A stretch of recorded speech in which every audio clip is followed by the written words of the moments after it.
Olá, eu sou Rodrigo, do canal Consciência de Umbanda, e hoje nós vamos falar sobre a origem da Umbanda.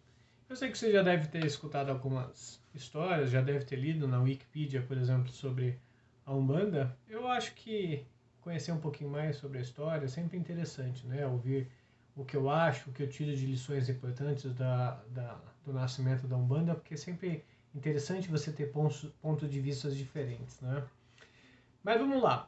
A Umbanda nasceu dia 15 de novembro de 1908. Já tem uma religião mais do que centenária aí. Em 2008 fizemos 100 anos de história. Por acaso, em 2008 foi o ano que eu comecei o meu curso de sacerdócio lá com o Pai Ronaldo Linares, que foi a melhor experiência de Umbanda que a gente pode ter, é aprender com pessoas que são tão experientes como o Pai Ronaldo Linares e a Babadice Paulo Dede. Mas vamos lá. Lá no dia 14, vamos voltar para o ano de 1908 primeiro. Existia um rapaz chamado Zélio Fernandino de Moraes, se eu não me engano ele tinha 17 anos na época, e ele começou a ter alguns problemas que as pessoas não sabiam dizer exatamente qual era. Ele começava a não falar algumas coisas direito, algumas coisas que falava não tinha muito sentido e tudo mais. Passou por diversas consultas com médicos, os médicos simplesmente não sabiam dizer o que era aquilo, o que estava acontecendo.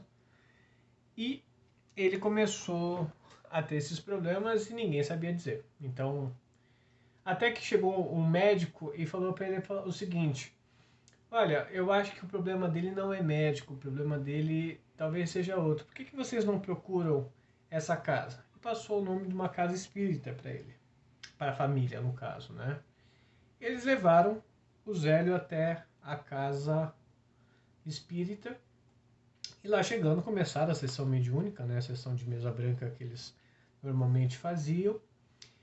E quando começou a sessão, um índio caboclo se apresentou, não chegou a incorporar, ele só se apresentou.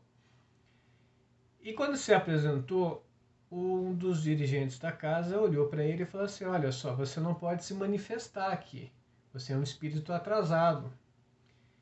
E o espírito, no caso o caboclo das 7 encruzilhadas, falou assim: mas por que eu sou um espírito atrasado? Ele falou assim: mas por que você está com essas vestes indígenas? Senhora, só pelo fato de eu estar com essas vestes indígenas significa que eu sou um espírito atrasado? Eu acho que é o contrário. Eu agradeço muito ao Pai Maior, a Deus, por ter me dado a oportunidade de ter vindo como indígena, de ter tido contato com a Mãe Natureza, de ter tido contato com a forma mais sublime de vida. E aí você está me julgando de ser um espírito atrasado justamente por essas vestes? Que você não tem o direito de se manifestar aqui, bababá. Eu falei, olha só, então vamos fazer diferente. Já que eu não posso me manifestar num lugar como esse, então amanhã, na casa desse aparelho, no caso apontando para o Zélio já, eu vou começar uma coisa nova. Eu vou começar a religião de Umbanda. E lá nesta casa, todos os espíritos que quiserem se manifestar, eles poderão se manifestar. Porque com os mais sábios nós vamos aprender e com menos sábios nós vamos ensinar. E esse vai ser o lema da Umbanda. Interessante, né? No dia seguinte, dia 15 de novembro de 1908, o Zélio abriu a casa, muitas pessoas foram, inclusive esses dirigentes da casa kardecista foram até lá e viram o nascimento de algo que era muito necessário. Apesar de haver muitas manifestações de espíritos, de caboclos e pretos velhos, faltava uma organização.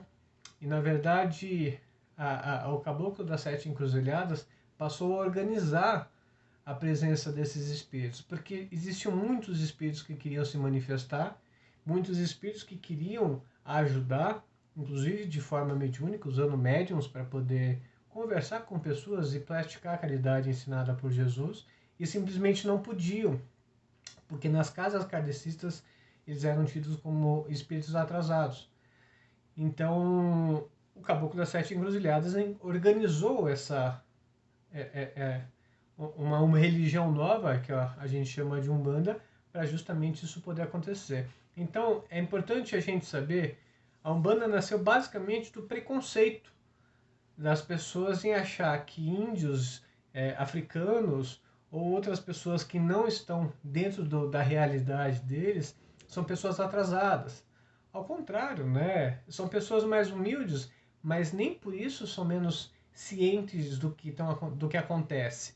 Nem por isso estão mais longe de Jesus do que essas outras pessoas. Não existe a necessidade de ser padre, de ser pastor, ou ter vivido a última encarnação como um religioso, entende? E a Umbanda nasceu desse preconceito.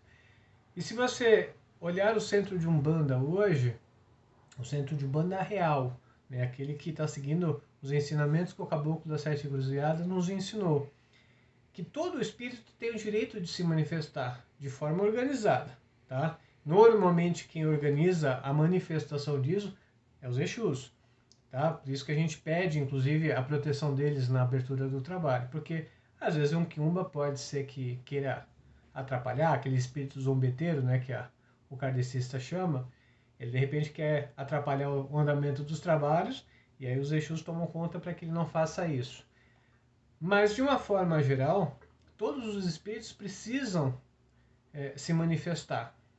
Quantas vezes no centro de Umbanda, enquanto no dia que a gente tinha o trabalho de transporte, que a gente chama que é a desobsessão, vimos espíritos chegando na casa apenas para pedir perdão, sabe? Muitas vezes familiares, pessoas que cometeram suicídio, pessoas que morreram de uma forma muito atormentada, elas estavam na casa, foram até a casa, o espírito dela foi até a casa para poder se manifestar somente para pedir perdão. Ela precisava pedir perdão e depois disso seguir o seu caminho. Então, assim, a necessidade de haver a manifestação é importante. É importante que os centros de Umbanda façam isso de forma organizada, como foi dito, e os caboclos, os dirigentes e os Exus, os marinheiros, eles vão organizar isso da forma melhor possível. Tudo no seu momento, mas que todos possam fazer isso. E seguir aquele ensinamento do Caboclo das Sete Encruzilhadas, de que a gente vai aprender com quem sabe mais. E a gente vai ensinar quem sabe menos. A gente precisa fazer isso porque tem muita gente precisando disso. Certo? Espero que vocês tenham gostado. Deixa seu comentário aqui e se inscreve no nosso canal. Certo? Um abração a todos.